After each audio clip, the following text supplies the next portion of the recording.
James has been offered a plea deal sent to him by his lawyer. Listen as he tells you about it. So their offer is a total of 72 months of resolving DC and Virginia. With good time, I think that means 4.5 years more to serve. I think you should tell them you will sign the dotted line if they bring that down to 4 years in this case. 3.5 more to serve. He wants a deal. This is certainly better than worrying about 16 years when the likelihood of 5 years in this case is so high. And then I confirm to Virginia that our global plea offer will be plead to the single conspiracy count in our indictment, 60-month sentence max. Plead to probation violation in Virginia. Virginia will agree to a 1-year sentence, 16 years suspended, with all but 1 year suspended. So 12 months active, consecutive, for a period of 3 years post-incarceration. Thus, if he agrees, he won't get an additional 15 years of backup time in Virginia. This is a time-sensitive offer, and I will want to know whether your client intends to accept by this evening.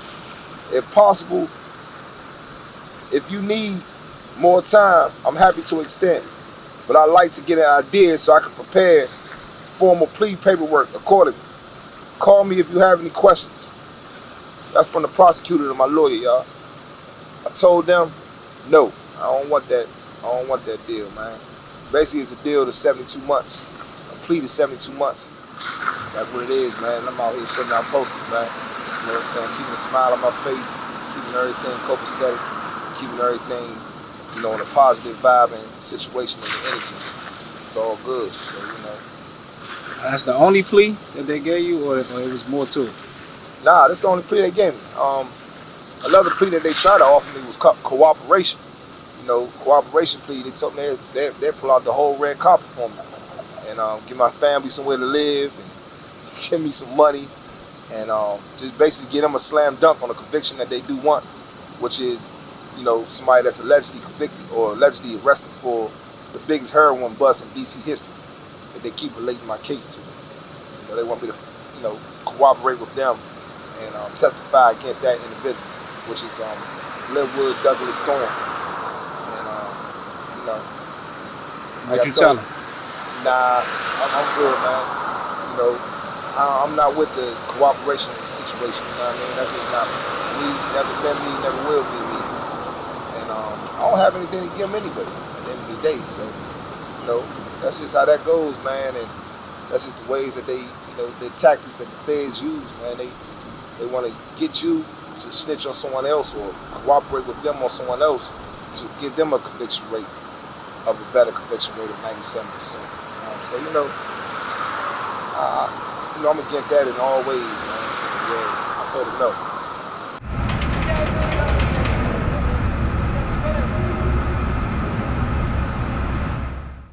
Recidivism is one of the most fundamental concepts in criminal justice that needs to be addressed first and foremost. Like James said, the numbers are just crazy. Recidivism rates in private prisons are between 16.7% and 22% higher when compared to public prisons. Poor conditions in the billion-dollar industry of private prisons is a major racket that deserves a closer look. That's something that is statistically, we lost on that level, man, as far as recidivism. We had an all-time high of recidivism. You know what I'm saying? And that comes, I believe, a part of, like myself, I didn't even know what recidivism means. So maybe if they was teaching me about what recidivism was about while I was in there and what to stop me from coming back in there doing and giving me some type of options to do other things, whereas though that I will be really interested in, you know what I'm saying? Instead of forcing me to anything that I might not want to do, but they tell me, look, you got to do this. Like the reentry thing. Like some people just don't want to do reentry.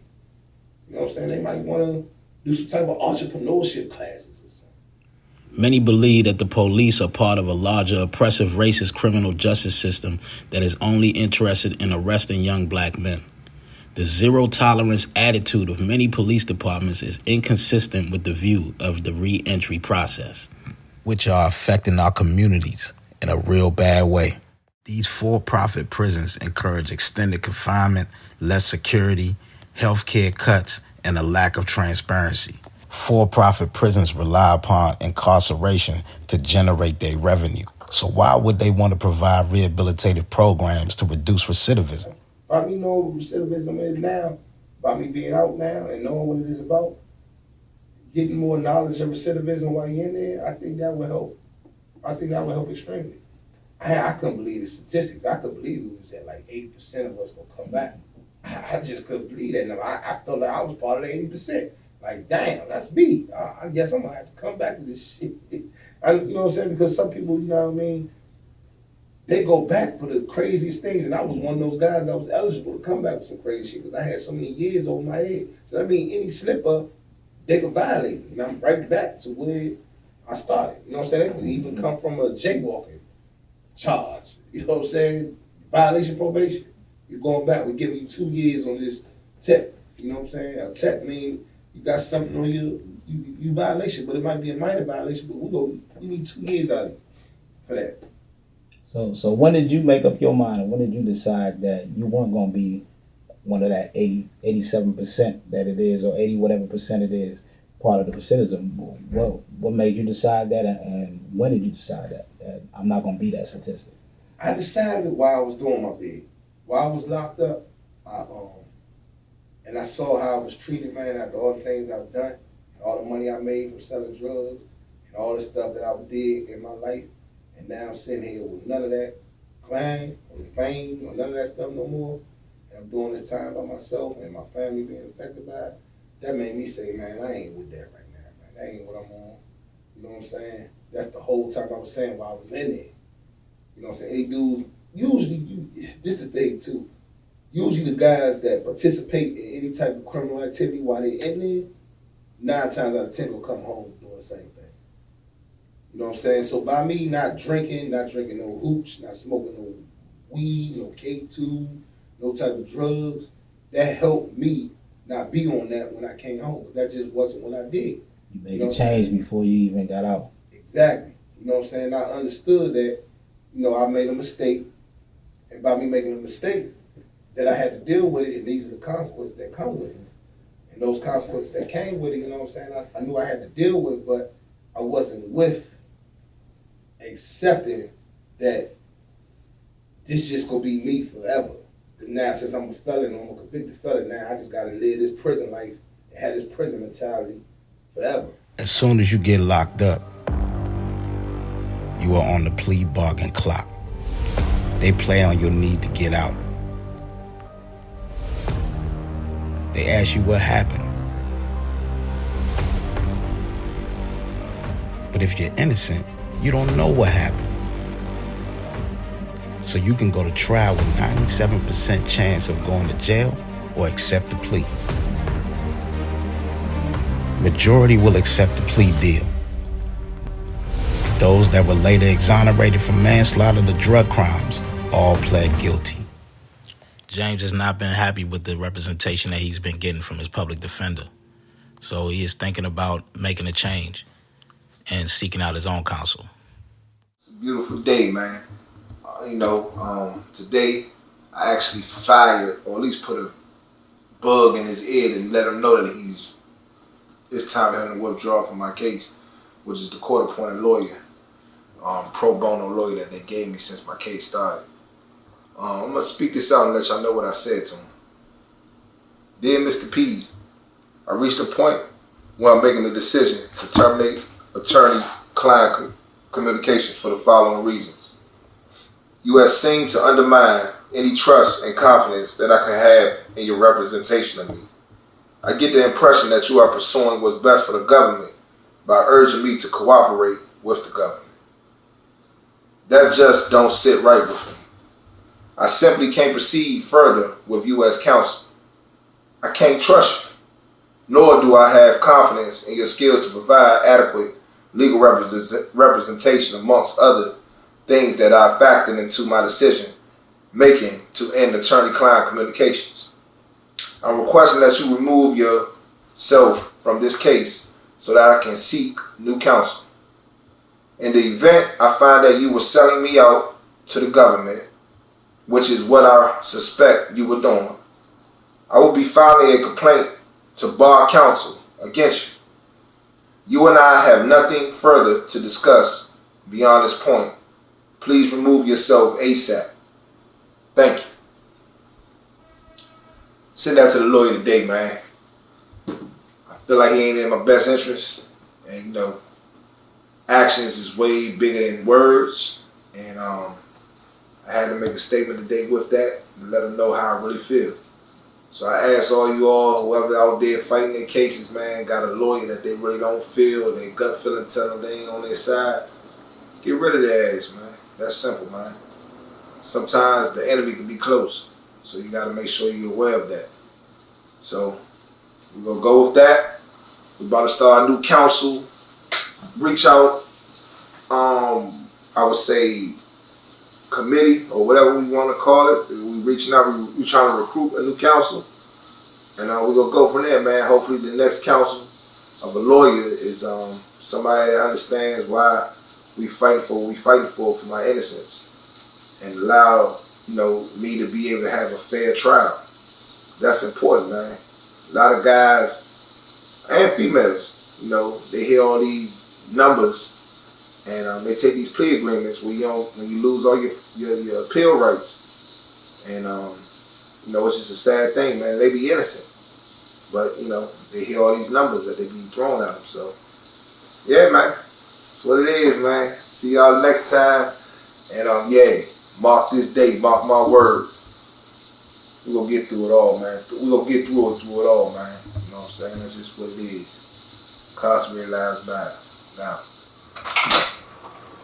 Come on and follow the journey. Definitely one behind the scenes that people don't see.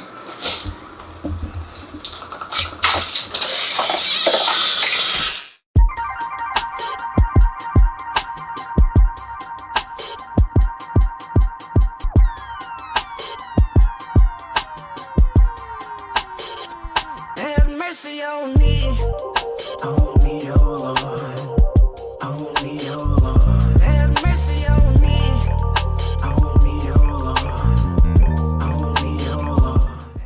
Another day with James. This morning we headed to the bank so he can get a cashier's check to be able to pay the rent for the hallway house. How you doing, Miss Lady? I'm alright. It ain't no millions this time. This time I'm gonna cut it down to 1,000. Yeah. Okay. What's up, world? Hey, y'all see we down here paying this hallway house rent. You know what I'm saying? $33.40, man. Every month. Hey, look, we need funding, man. But y'all know at the end of the day, we're gonna make it happen regardless, if the funding come or not. You know what I'm saying? But I'm just showing y'all, man, this is what we do. Is our day-to-day action, our month-to-month action, I would say. You know what I'm saying? And how we do it. Take this mask off, man, so y'all can see me more firmly. But yeah, man, this is a cashier's check right here. $3,340 a month to make sure these guys and women come home to a whole opportunity at our hallway house. If y'all got some funding, or if y'all got some people that want to donate, because we are a 501c3 nonprofit organization, man, let us know, man. This is real, man. You know what I'm saying? We paying this out of our pocket. You hear me? So at the end of the day, understand this, that we're going to do it regardless. However, though, we'll take the help. We'll take the help. We ain't shy from asking for help. So, yeah, man. Gone. Till next time. Appreciate y'all. James was invited to the rally for Trayon White. He's running for mayor of D.C. We with Trey. 2, 3. Who's D.C.? Help DC! Who's D.C.? Help DC! How y'all doing, man? This is a great brother right here. Ceasefire, don't smoke the brothers and sisters. Somebody I look up to, man. It's an honor to know this guy. Always been an honor. But allow him to tell y'all more than what I can, man. It's an honor to be right here beside him. I can't attest to the last piece that he just said, that I know more than he knows, right? But he's a hell of a brother. I'm so proud of him, what he's doing, man. You feel me? Come out here under a lot of cool. and still made it happen for himself. So this is a conscious, alert black man that's willing to give his life up to liberate his people. I ain't gonna say too much more, no need to. That should be enough right there. All I wanna say is this: stop this black on black killing and this brown on black killing, because we're not one another's enemy. The cracker is playing us to kill us off this planet, man. And he using us. See, they took off the white robe uniform, right? And they putting on judges' uniform, putting on police uniform, law enforcement uniform, correctional guards uniform, and everything else, and playing us and putting us out there and making us think that we one another's enemies. And we out here trying to get $1. Can't get no money. They gonna get money with all this killing going on. Can't do it, man. Peace and love. I'm I'ma stand on all 10, stand with my head high, fist planted in the air. You're about to understand why I'm never going back down. You can see it in my eye. I'm fed up with these damn games you play. Man, I'm about to bring it straight to your chest. Best believe, compressions on your chest, you gon' need help to breathe. I hope that you bring extra heat, cause you gon' mean your defeat. Let's take. We have legislators from the Maryland General Assembly on the line with us. As part of your closing remarks, could you just maybe share any recommendations you would have for legislators and things that they should consider as they go to Annapolis this January to put into legislation to help advance reentry and in the state of Maryland, right, to help returning citizens. The way it seems you've come up with a formula. So I'm looking for recommendations for our legislators, what they might want to consider as they move into the legislative session. Yes, I would tell them to piggyback off what I present and look at my introduction, because it does work, and allow, because I believe there's no halfway houses in the state of Maryland. Am I correct? I think it's none at all. I think they send them straight to shelters and things like that when they get released. We have one transition facility in Prince George's County. It's a 10-bed facility, Damascus House. Just started last July. Yes, they definitely need to have a lot more of those transitional homes or those halfway houses type of aura of places. However, they need to really, and I'm open to it, look at my introduction of what we provide in our whole way house and kind of piggyback off that, because I believe that the solution is not just what state it is at. The solution is to do what we're doing in all states, because it will work in every state, because it's working for us. And we've been open for 4 months now, and our guys is moving at a tremendous pace of stopping recidivism and being an example of, people coming home from being incarcerated.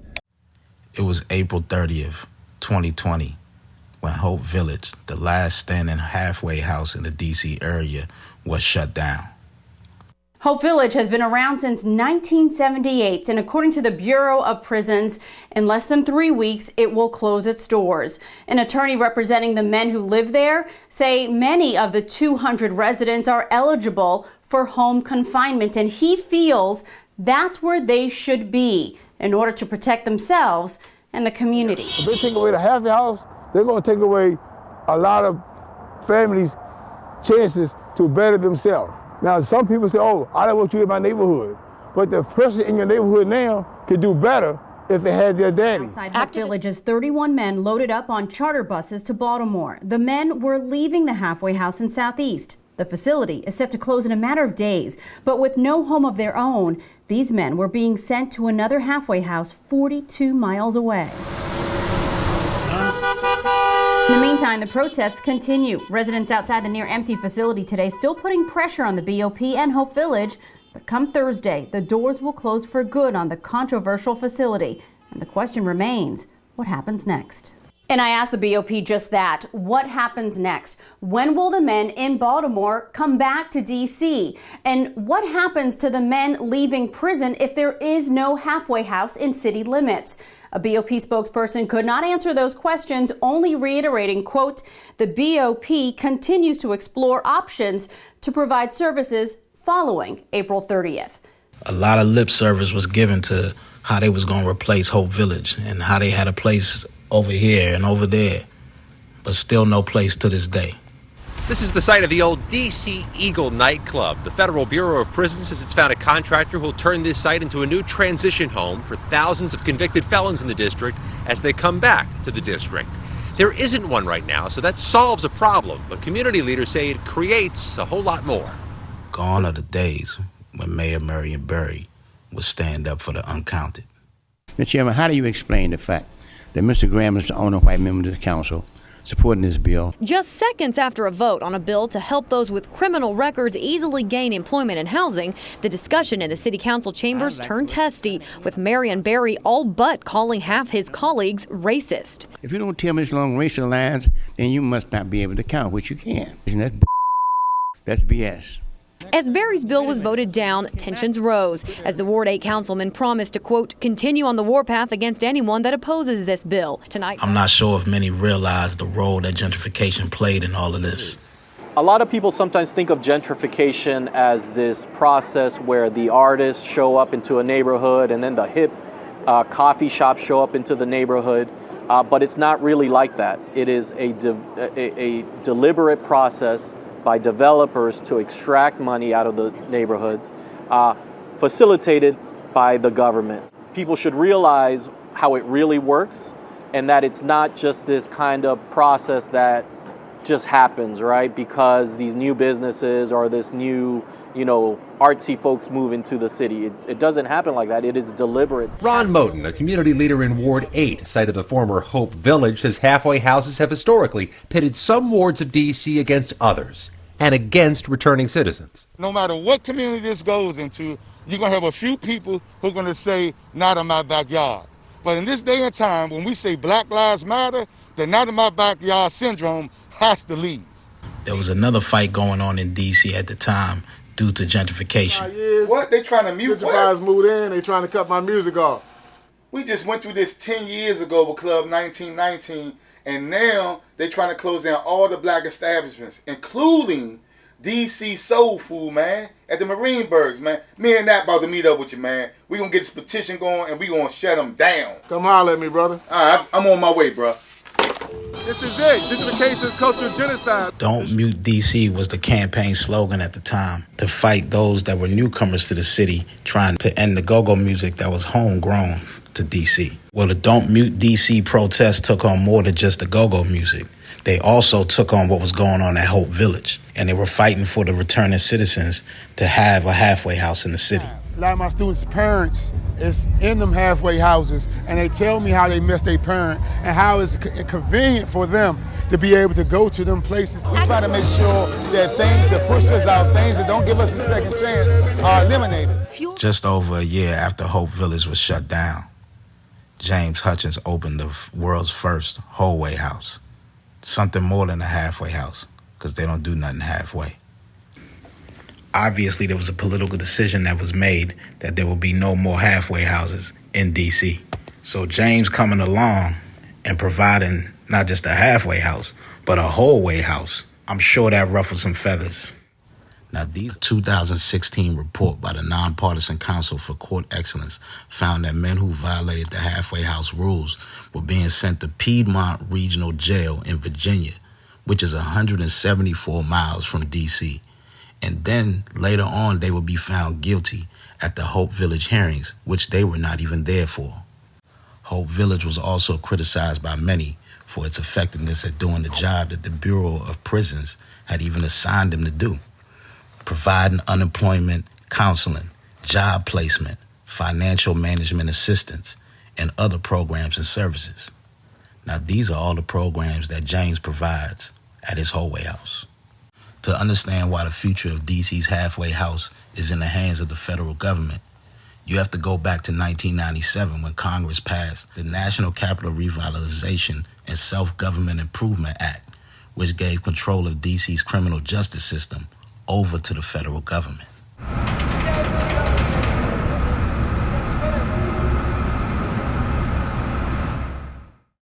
Sad, man. Matter of fact, hold on. Let me start like this. Straight from the overnight shift to